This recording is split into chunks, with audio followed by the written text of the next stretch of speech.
बिस्मिल्लाहिर्रहमानिर्रहीम। अस्सलामुअलैकुम। आज की नई रेसिपी के साथ मैं आपकी खिदमत में हाजिर हूँ। आज मैं बनाने जा रही हूँ दम कबाब, जो कि देखने में बहुत ही लजीज, बहुत ही मज़ेदार और बनाने में उतने ही आसान और बड़े ही मज़ेदार होने वाले हैं। तो आपने मेरी रेसिपी को पूरा फॉलो करना है और जैसे बताऊँ तो वैसे ही बनाइएगा, ताकि आपका भी जायका वैसा ही आए जैसे ये मसालेदार मज़ेदार से दम कबाब तैयार हुए थे। तो यहाँ पे हमने इनको दम भी दिया था कोयले के साथ, बहुत ही मज़ेदार, बहुत ही स्मोकी सा टेस्ट आया था। तो चलिए स्टार्ट करते हैं। यहाँ पे मसाले की ग्रेवी बनाने के लिए मैंने ले ली थी एक दरमियानी साइज़ की प्याज और ले लिया था 2 से 3 टमाटर, 3 से 4 जवे यानी कलियां लहसुन की, और साथ ही थोड़ा सा पीस अदरक का, और उसके साथ ही 3 से 4 जितना आपको स्पाइसी पसंद हो हरी मिर्ची ले लेंगे, और इसे हम कर लेंगे अच्छे से ग्राइंड, ताकि इसका पेस्ट फॉर्म में बन के मसाला तैयार हो जाए।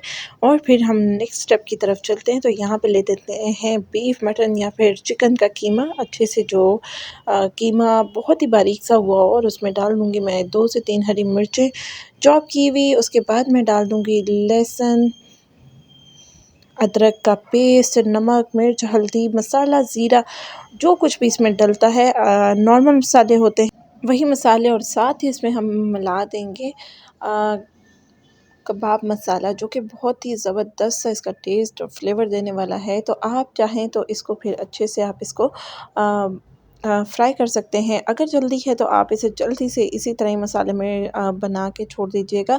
तो इसके साथ ही आप चाहें तो इसमें प्याज भी ऐड कर सकते हैं। मेरे बच्चे प्याज नहीं खाते तो मैंने प्याज ऐड नहीं किए थे। इसके साथ ही हमने इसमें डाल दिया था धनिया भी, ताकि फ्लेवर जो है ज़बरदस्त सा आ जाए। तो यहाँ पे मैंने ले लिया था 1 कप ऑयल, और इसमें डाल दूँगी, तेल को गरम करने के बाद मैं इसमें डाल दूँगी वही पेस्ट जो हमने बनाया था, लहसुन, अदरक और प्याज, हरी मिर्च और टमाटर का पेस्ट था। इसको हमने ब्राउन होने तक भून लेना है, ताकि इसका जो कच्चापन है, स्मेल है लहसुन अदरक की और कच्चे प्याज की, वो दूर हो जाए।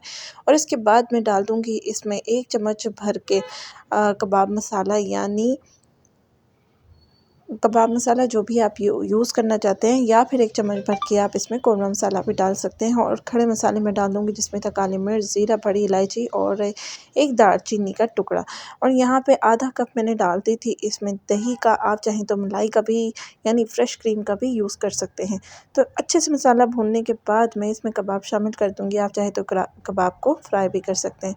तो यहाँ पे भूनने के बाद हमें 1 से 2 मिनट के लिए इसे छोड़ देना है ऐसे ही, और फिर उसको हमने चम्मच की मदद से नहीं हिलाना, हमने देगची को हिलाना है, ताकि उसका मसाला और जो कबाब है अपनी जगह से हिल जाएँ। और फिर जब ये अच्छे से अपना कलर चेंज कर दें, फिर आपने उसको चम्मच की मदद से हिला के सेट कर देना है। तो जब हमारे कबाब आप देखें कि गल चुके हैं आपके अंदाज़े के मुताबिक, तो फिर हमने क्या करना है, एक ले लेनी है स्टील की कटोरी, और उसमें डाल देना है दहकता हुआ यानी जला हुआ कोयला, और इसमें 1 चम्मच ऑयल डाल के आपने फ़ौरन से इसे दम करके रख देना है, दम दे देना है। तो बेहतरीन से ज़ायकेदार से मसालादार दम कबाब बन के तैयार हैं। ज़रूर इस रेसिपी को ट्राई कीजिएगा, बताइएगा और कमेंट कीजिएगा, सब्सक्राइब कीजिएगा अगर आप मेरे चैनल पे न्यू हैं, और ज़रूर बताइएगा कि आपको मेरी रेसिपी कैसी लगी, और नेक्स्ट रेसिपी आप कौन-सी चाहते हैं, ज़रूर बताइएगा। दीजिए इजाज़त, रखिएगा ख़याल, और फॉलो करते रहिएगा, और देखिए जी, अल्लाह हाफ़िज़।